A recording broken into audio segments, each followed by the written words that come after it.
Welcome to my podcast. I'm the Laughing Philosopher. Life is complicated. You are complicated. Everything seems to have been figured out, except how to live a happy life, guided by wisdom and reason. What does it mean to be a good person? What is love? Who am I before I was told who I am? Why haven't I found myself yet? Why do I have regrets? Is this a just world? Almost from the moment of birth, we've been told how to behave, how to fit in, and how to fulfill other people's expectations. We grow to fear that we will lack importance or cease to exist in the lives of others if we think for ourselves and question the rules and roles that we've been told define us. Only when wisdom and reason removes this illusion can we live authentically in the world around us and become our real selves. Episode 2. Are you being true to yourself? Who are you? No, that's not who you are. That's who you were told you are. Who are you before you were told who you are? To be a great philosopher, one must lead a great philosopher's life. And Diogenes did. He was friends with Plato and Alexander the Great. His home was a discarded wine barrel on the streets of Athens. And Diogenes was known for ending conversations with fools by urinating on them. Once, Diogenes carried a lantern in daylight through the crowded streets of Athens. He told people that he was searching for a human being. People thought he was crazy. He looked for a human being here, there, everywhere, and at the end of the day, Diogenes gave up. Diogenes was searching for an individual, a person who thinks for himself, makes up his own mind, and is guided only by reason and compassion. He was looking for one person who is true to himself. But the only people he found were those who conformed to other people's rules and expectations unthinkingly and obey society's norms and social conventions unquestioningly. Most people would rather die than to ever think for themselves. And they do, every day, by the dozens.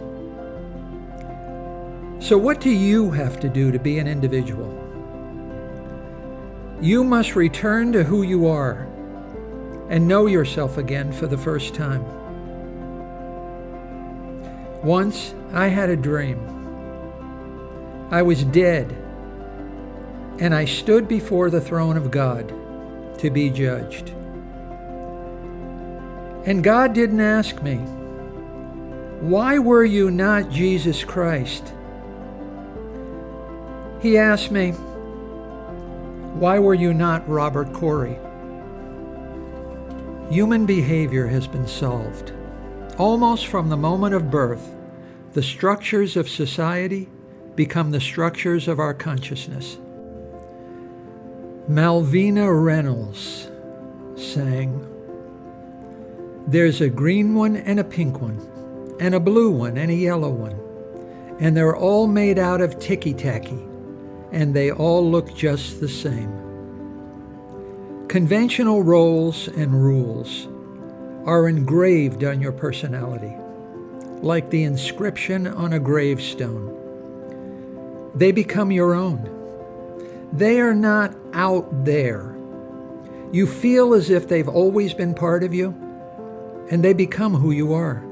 Yes, you feel free, but your feelings of freedom only indicate the extent to which you have absorbed other people's beliefs and expectations as your own.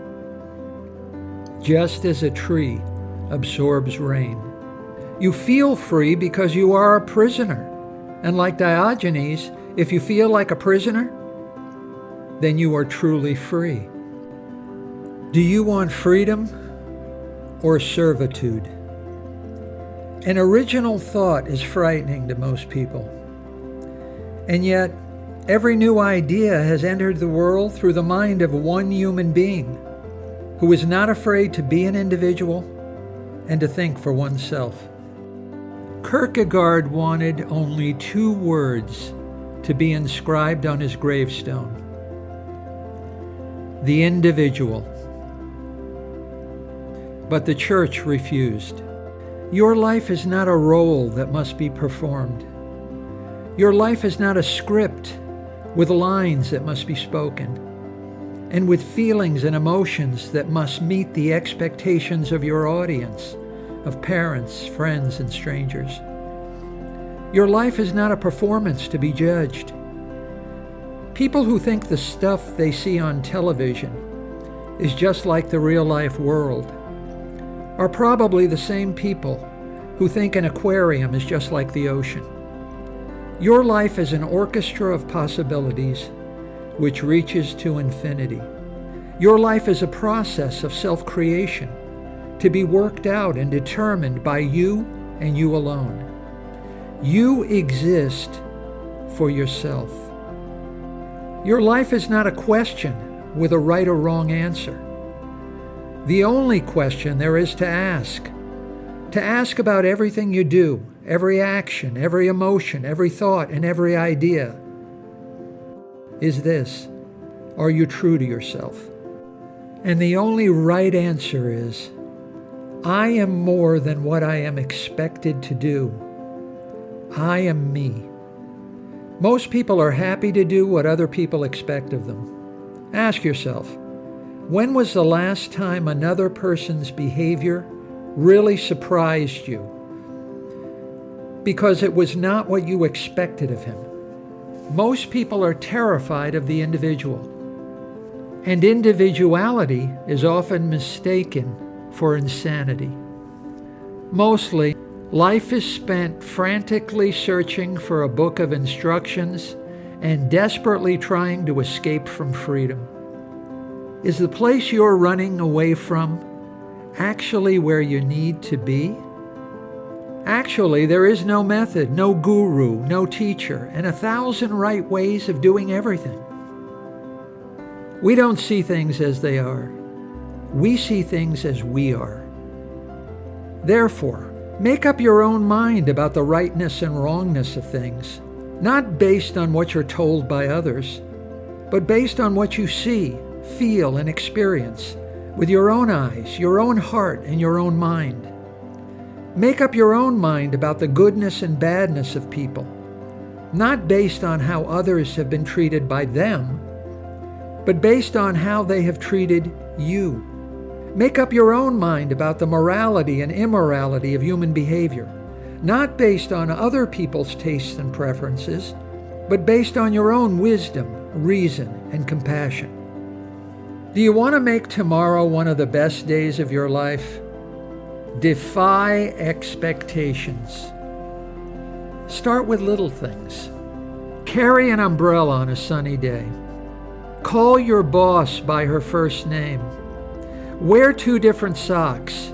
Don't wear pantyhose. Buy a coffee for the person standing in line behind you. Smile at strangers. Wear flats.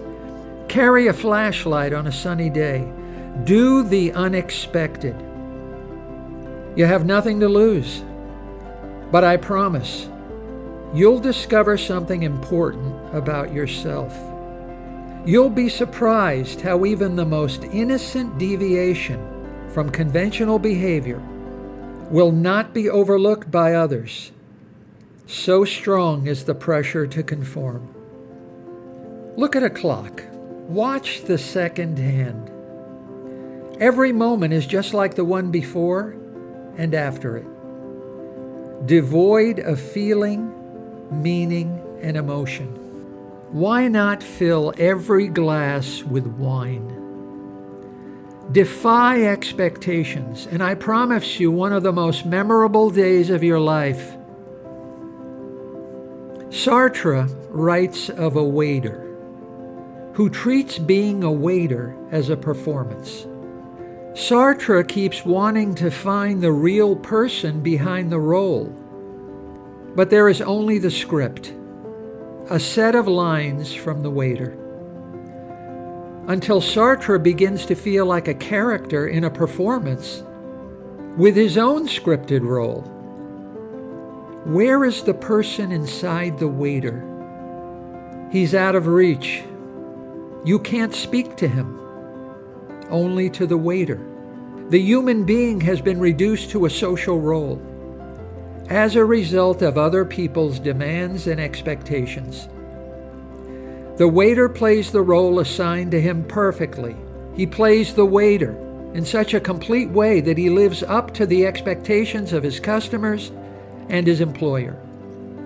There is no person inside the waiter. There is only the performance. Who are you?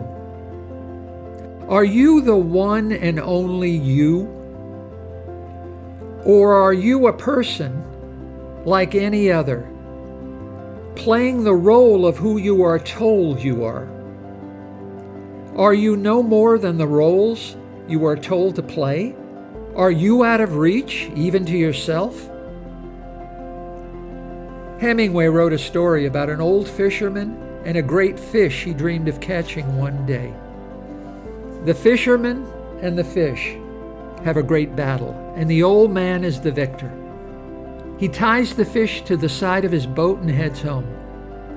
But the fish begins to bleed, and soon sharks attack and consume the fish. The dreams you have about yourself, have your dreams been consumed by sharks until there's nothing left of them? Don't become the waiter. Greater is the individual who is in you than the performance you give in the social world. No less than the trees and the stars, what you want to be, you ought to be. And you have a right to be. Should football players be able to take a knee during the playing of the national anthem?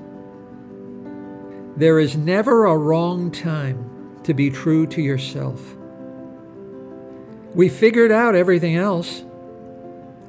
Isn't it time you figured out how to be true to yourself? Hi, I'm Dr. Robert Corey, the Laughing Philosopher. Thanks for listening to my podcast. I've devoted my professional life to the intersection of sociology and philosophy, where the contemporary problems of life meet the ideas and convictions of the greatest human minds. Join me by subscribing to The Laughing Philosopher as we use reason and wisdom to explore big answers to the most important of all big questions: how to live.